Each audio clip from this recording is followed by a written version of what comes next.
আরে মনি, আয় বস।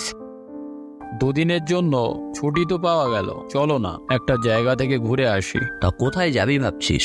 একটা আশ্চর্য সরোবর আছে, সেখানে পৃথিবীর সবচেয়ে সরলতম মাছেরা এখনো তাদের জল জীবনের প্রথম বড়শিতে হৃদয়বিদ্ধ করার জন্য উদগ্রীব হয়ে আছে। তাই নাকি?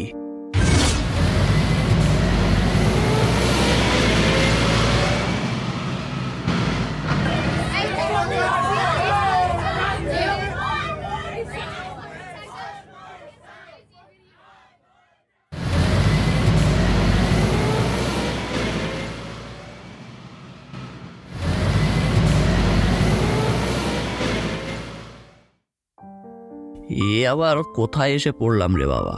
আশেপাশে তো একটা পাখিও দেখা যাচ্ছে না। মনে হচ্ছে তারা যেন কিসের একটা ভয়ে এই নির্জন এলাকা ছেড়ে পালিয়েছে।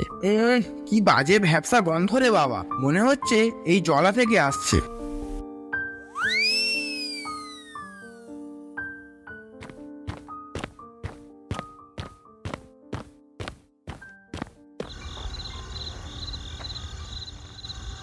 ভাগ্যিস এদের দুজনকে সঙ্গে এনেছিলাম, কিন্তু আমি যতদূর জানি এরা দুজন তো আমার মতো মাছ ধরতে ভালোবাসে না। তাহলে এরা এখানে কি মতলব নিয়ে এসেছে কে জানে। কি মশা রে বাবা! হ্যাঁ রে, কি ব্যাপার বলতো, এখনো কোনো গাড়ির দেখা নেই। উফ, কি মশা! আরে ওরে বাবা রে!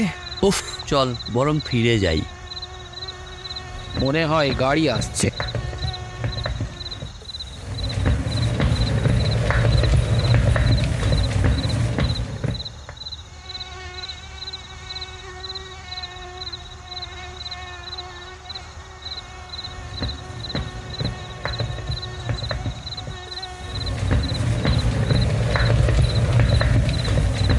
আরে মনি, তুই একটু চেপে বস, আমার কোলে উঠে আসবি নাকি? আগে তুই চেপে বস। আমি আর কোথায় সরবো, তুমি দেখো না তো আমি পড়ে যাবো যে। হাই হাই, চল চল চল চল দেখি, হাই হাই চল। গরুর গাড়িটি তারপর যে পথে এসেছিল সেই পথে অথবা নালায় ফিরে চলতে শুরু করবে। বিস্মিত হয়ে দেখবেন ঘন অন্ধকার অরণ্য যেন সংকীর্ণ একটা সুড়ঙ্গের মতো পথ সামনে একটু একটু করে উন্মোচন করে দিচ্ছে। প্রতি মুহূর্তে মনে হবে কালো অন্ধকারের দেওয়াল বুঝি অভেদ্য, কিন্তু তবু গরুর গাড়িটি অবিচলিতভাবে ধীর মন্থর গতিতে এগিয়ে যাবে, পায়ে পায়ে পথ যেন ছড়িয়ে ছড়িয়ে। কিছুক্ষণ হাত পা ও মাথার যথোচিত সংস্থান বিপর্যস্ত হবার সম্ভাবনায় বেশ একটু অস্বস্তি বোধ করবেন। বন্ধুদের সঙ্গে ক্ষণে ক্ষণে অনিচ্ছাকৃত সংঘর্ষ বাঁধবে। তারপর ধীরে ধীরে বুঝতে পারবেন চারিধারের গাঢ় অন্ধকারে চেতনার শেষ অন্তরীপটিও নিমজ্জিত হয়ে গিয়েছে। মনে হবে পরিচিত পৃথিবীকে দূরে কোথাও ফেলে এসেছেন। অনুভূতিহীন কুয়াশাময় এক জগৎ শুধু আপনার চারিদিকে। সময় যেখানে স্তব্ধ, স্রোতহীন। সময় স্তব্ধ, সুতরাং এ আচ্ছন্নতা কতক্ষণ ধরে যে থাকবে বুঝতে পারবেন না। হঠাৎ এক সময় উৎকট এক বাদ্য ঝঞ্ঝনায় জেগে উঠে দেখবেন ছয়ের ভেতর দিয়ে আকাশের তারা দেখা যাচ্ছে এবং গরুর গাড়ির গাড়োয়ানটি থেকে থেকে সাহসে একটি ক্যানেস্তারা বাজাচ্ছে। কৌতূহলী হয়ে কারণ জিজ্ঞাসা করলে, কি গো বাবা, এটা তুমি কি করছো? হ্যাঁ, আগে ওই ওই শালার বাঘ তাড়াতি বাবু। ও আচ্ছা, কিন্তু এইভাবে বাঘ তাড়ানো যায় নাকি? আগে বাঘ মানে সীতাবাঘ বাবু, অন্য কিছু না। এদের নিতান্তই ক্ষুধা না পাইলে এই ক্যানেস্তারা দিয়েই তাড়ানো যায়। হাই চল চল চল, হাই চল দেখি, চল চল। শহর থেকে মাত্র 30 কিলোমিটার দূরে বাঘ থাকা কিভাবে সম্ভব? ওই অবস্থায় যতখানি সম্ভব মাথা তুলে বসে কেমন একটা শিহরণ সারা শরীরে অনুভব করবেন। জীবন্ত পৃথিবী ছাড়িয়ে অতীতের কোনো পদ্ধতিকাচ্ছন্ন স্মৃতিলোকে এসে পড়েছেন বলে মনে হবে। রাত তখন কত আপনি জানেন না, কিন্তু মনে হবে এখানে রাত যেন কখনো ফুরোয় না। নিবিড় অনাদি অনন্ত স্তব্ধতায় সবকিছু নিমগ্ন হয়ে আছে। জাদুঘরের নানা প্রাণীদেহ আরকের মধ্যে যেমন থাকে। 2-3 বার মোড় ঘুরে গরুর গাড়িটি এবার এমন এক জায়গায় এসে থামবে, হাত পাগুলো নানা স্থান থেকে কোনো রকমে কুড়িয়ে সংগ্রহ করে কাঠের পুতুলের মতো আড়ষ্টভাবে আপনারা একে একে নামবেন। একটা কটু গন্ধ অনেকক্ষণ ধরেই আপনাদের অভ্যর্থনা করছে। বুঝতে পারবেন সেটা পুকুরের পানা পচা গন্ধ। অর্ধস্ফুট চাঁদের আলোয় তেমন একটি নাতি ক্ষুদ্র পুকুর সামনেই চোখে পড়বে। তার পাশে বেশ বিশাল আয়তন এক জীর্ণ অট্টালিকা, ভাঙা ছাদ, ধসে পড়া দেওয়াল ও চক্ষুহীন কোটরের মতো পাল্লাহীন জানালা নিয়ে নবোদিত চাঁদের বিরুদ্ধে দুর্গ প্রাকারের মতো দাঁড়িয়ে আছে।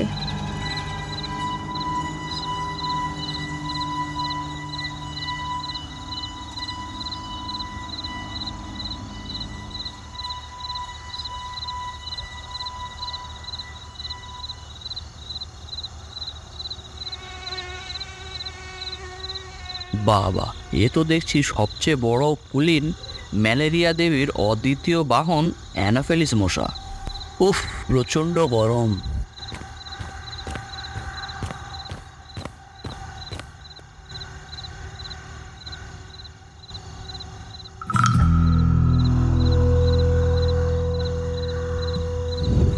কি হলো? আমি কি দেখলাম? না না, মনে হয় আমার মনের ভ্রম। এত রাত হয়ে গেছে, চোখে ঘুম নেই, তাই হয়তো ভুল দেখছি। না, এবারে নিচে চলে যাই।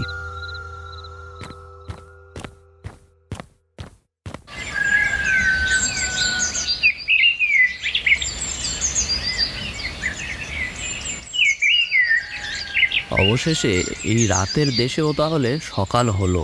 এরা তো এখনো ঘুমাচ্ছে। যাই, এই সময় সেই পুকুর থেকে গিয়ে মাছ ধরে আনি।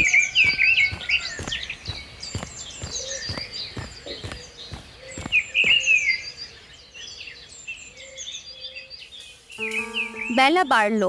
ওপারের ঝুঁকে পড়া একটা বাঁশের ডগা থেকে একটা মাছরাঙা পাখি ক্ষণে ক্ষণে আপনাকে যেন উপহাস করার জন্যই বাতাসের রঙের ঝিলিক বুলিয়ে পুকুরের জলে ঝাঁপিয়ে পড়বে ও সার্থক শিকারের উল্লাসে আবার বাঁশের ডগায় ফিরে গিয়ে দুর্বোধ্য ভাষায় আপনাকে বিদ্রূপ করবে। আপনাকে সশস্ত্র করে একটা মোটা লম্বা সাপ ভাঙা ঘাটের কোনো একটা ফাটল থেকে বেরিয়ে ধীর অঞ্চল গতিতে পুকুরটা সাঁতরে পার হয়ে ওপারে গিয়ে উঠবে। দুটো ফড়িং পাল্লা দিয়ে পাতলা কাঁচের মতো পাখা নেড়ে আপনার ফাতনাটার ওপর বসবার চেষ্টা করবে ও থেকে থেকে উদাস ঘুঘুর ডাকে আপনি আনমনা হয়ে উঠবেন। তারপর হঠাৎ জলের শব্দে আপনার চমক ফিরবে। নিথর জলে ঢেউ উঠেছে, আপনার ছিপের ফাতনা মৃদুমন্দভাবে তাতে দুলছে। ঘাড় ফিরিয়ে দেখবেন একটা মেয়ে পিতলের ঝকঝকে কলসিতে পুকুরের পানা ঢেউ সরিয়ে জল ভরছে। মেয়েটির চোখে কৌতূহল আছে, কিন্তু গতিবিধিতে সলজ্জ আড়ষ্টতা নেই। সুতরাং সে আপনার দিকে তাকাবে, আপনার ফাতনা লক্ষ্য করবে, তারপর আবার মুখ ফিরিয়ে কলসিটা কোমরে তুলে নেবে। মেয়েটি কোন বয়সের আপনি তা বুঝতে পারবেন না। তার মুখের শান্ত করুণ গাম্ভীর্য দেখে মনে হবে জীবনের সুদীর্ঘ নির্মম পথ সে পার করে এসেছে। তার ক্ষীণ দীর্ঘ অপুষ্ট শরীর দেখলে মনে হবে কৈশোর অতিক্রম করে যৌবনে উত্তীর্ণ হওয়া তার জন্য যেন স্থগিত হয়ে গিয়েছে। কলসি নিয়ে চলতে চলতে ফিরে তাকিয়ে মেয়েটি হঠাৎ বলবে, বসে আছেন কেন, টান দিন।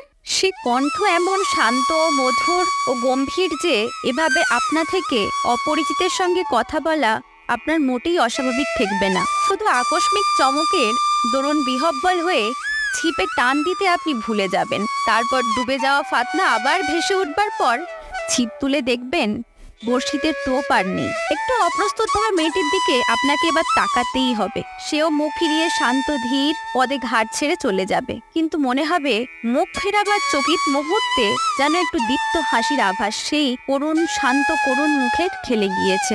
এই রকম জনহীন ঘুমের দেশে সত্যি ওই রকম মেয়ে যে থাকতে পারে তা আমার বিশ্বাস হচ্ছে না।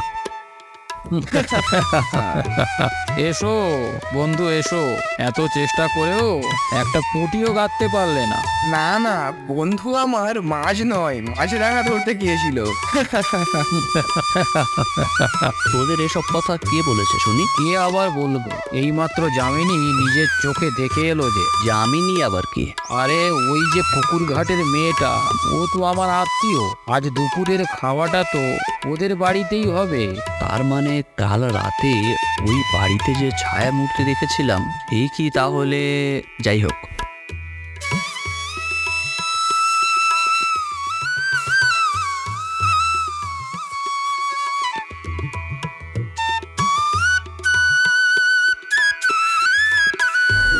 মা যামিনী, একটু শোন না মা। আপনারা খান, আমি আসছি।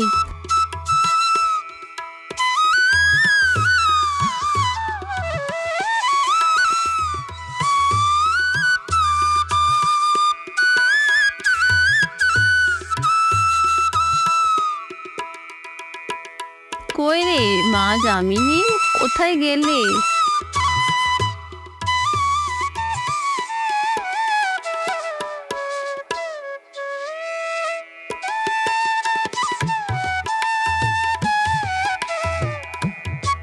একটু এখানে শুনে যাও মনিদা।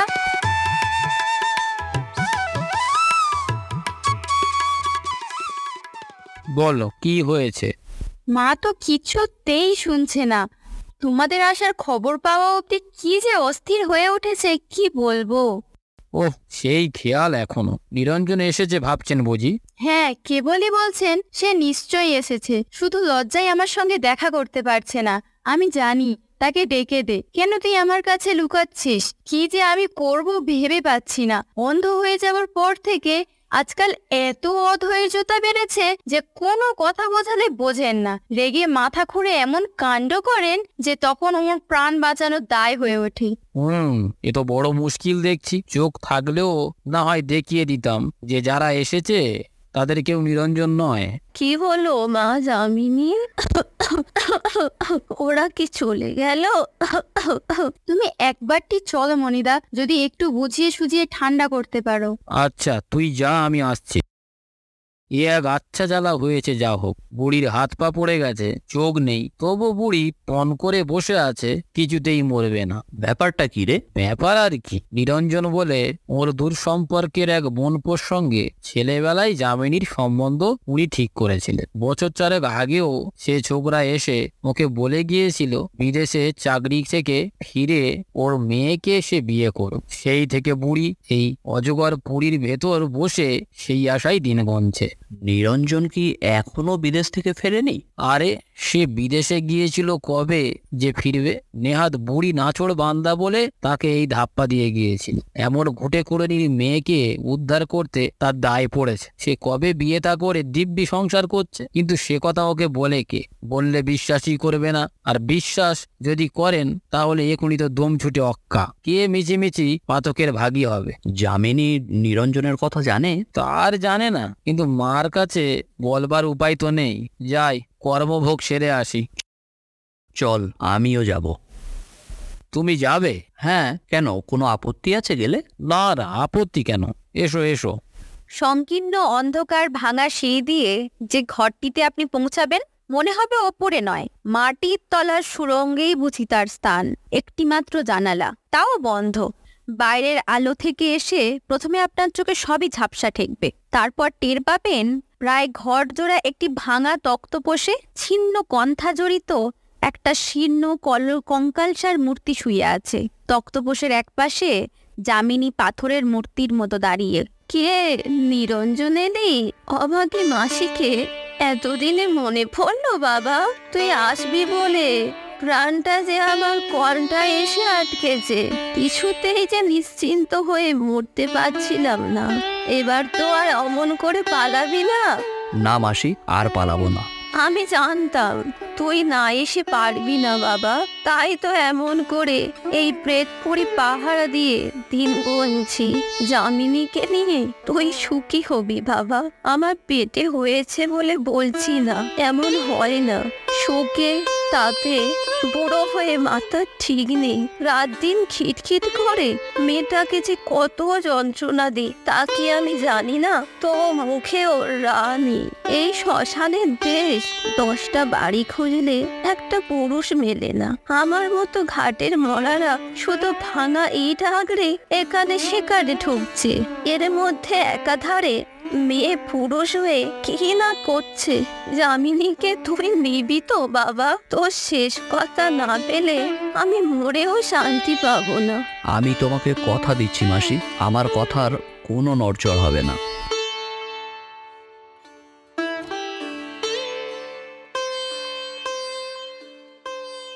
আপনার ছিপটা যে পড়ে রইল।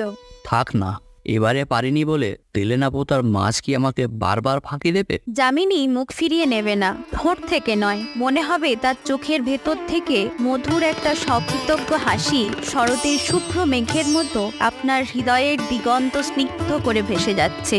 গাড়ি চলবে। কবে 100 না 150 বছর আগে প্রথম ম্যালেরিয়ার মরকের এক দুর্বার বর্ণা তেলেনাপোতাকে চলমান জীবন্ত জগতের একটি বিস্তৃতিবিলীন প্রান্তে ভাসিয়ে এনে ফেলে রেখে গিয়েছিল। আপনার বন্ধুরা হয়তো সেই আলোচনাই করবে, যে সব কথা ভালো করে আপনার কানে যাবে না। গাড়ির সংকীর্ণতা আর আপনাকে পীড়িত করবে না, তার চাকার একঘেয়ে কাঁদুনি আর আপনার কাছে কর্কশ লাগবে না। আপনি শুধু নিজের হৃদস্পন্দনে একটি কথায় বারবার ধ্বনিত হচ্ছে শুনবেন, ফিরে আসবো, ফিরে আসবো। মহানগরের জনাকীর্ণ আলোকোজ্জ্বল রাজপথে যখন এসে পৌঁছাবেন, তখনও আপনার মনে তেলেনাপোতার স্মৃতি সুদূর অথচ অতি অন্তরঙ্গ একটি তারার মতো উজ্জ্বল হয়ে আছে। ছোটখাটো বাধা বিলম্বিত কটা দিন কেটে যাবে, মনের আকাশে একটু করে কুয়াশা জমেছে কিনা আপনি টের পাবেন না। তারপর যেদিন সমস্ত বাধা অপসারিত করে তেলেনাপোতায় ফিরে যাবার জন্য আপনি প্রস্তুত হবেন, সেদিন হঠাৎ মাথার যন্ত্রণায় ও কম্প দেওয়া শীতে লেপ তোষক মুড়ি দিয়ে আপনাকে শুতেই হবে। থার্মোমিটারের পারা জানাবে 105 ডিগ্রি। ডাক্তার এসে বলবে, ম্যালেরিয়াটা কোথা থেকে বাগালেন? আপনি শুনতে শুনতে জ্বরের ঘোরে আচ্ছন্ন হয়ে যাবেন। বহুদিন বাদে অত্যন্ত দুর্বল শরীর নিয়ে যখন বাইরের আলো হাওয়ায় কম্পিত পদে এসে বসবেন, তখন দেখবেন নিজের অজ্ঞাতসারে দেহ ও মনের অনেক ধোয়া মোছা ইতিমধ্যেই হয়ে গিয়েছে। অস্ত যাওয়া তারার মতো তেলেনাপোতার স্মৃতি আপনার কাছে ঝাপসা একটা স্বপ্ন বলে মনে হবে তেলেনাপোতা বলে কোথাও কিছুই নেই। গম্ভীর কঠিন যার মুখ আর দৃষ্টি যার সুদূর ও করুণ, ধ্বংসপুরীর ছায়ার মতো সেই মেয়েটি হয়তো আপনার কোনো দুর্বল মুহূর্তের অবাস্তব কুয়াশার কল্পনা মাত্র। একবার ক্ষণিকের জন্য আবিষ্কৃত হয়ে তেলেনাপোতা আবার চিরন্তন রাত্রির অতলতায় নিমগ্ন হয়ে যাবে।